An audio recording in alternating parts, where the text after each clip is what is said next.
যে ভিতরের উপর দাঁড় করিয়েছিলেন, অস্থিরতা সত্ত্বেও জিয়ার শাসনামলে এই রাষ্ট্রকে তার চেয়ে অনেক বেশি মজবুত ভিতের উপর দাঁড় করিয়ে গিয়েছে।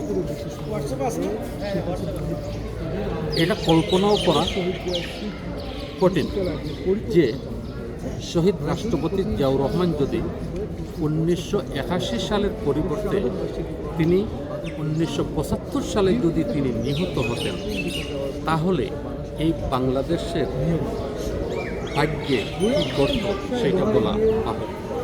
জাতীয় সংসদ বাংলাদেশ খুব সহজেই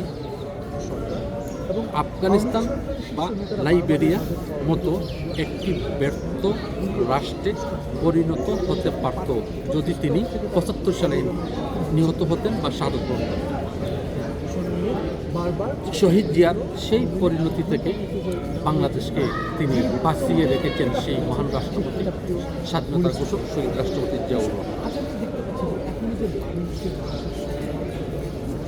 ব্যক্তি জিয়াউর রহমান সম্পর্কে বিশ্ব থেকে বিভিন্ন স্তরের বিভিন্ন ব্যক্তিরা তাকে নিয়ে বিভিন্ন ধরনের উক্তি করেছে।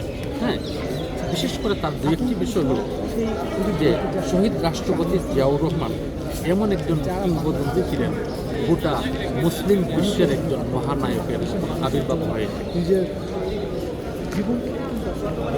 এই শহীদ রাষ্ট্রপতি জিয়াউর রহমান বিএনপির প্রতিষ্ঠাতা, বীর মুক্তিযোদ্ধা শহীদ রাষ্ট্রপতি জিয়াউর রহমানের আজ 90তম জন্মদিন।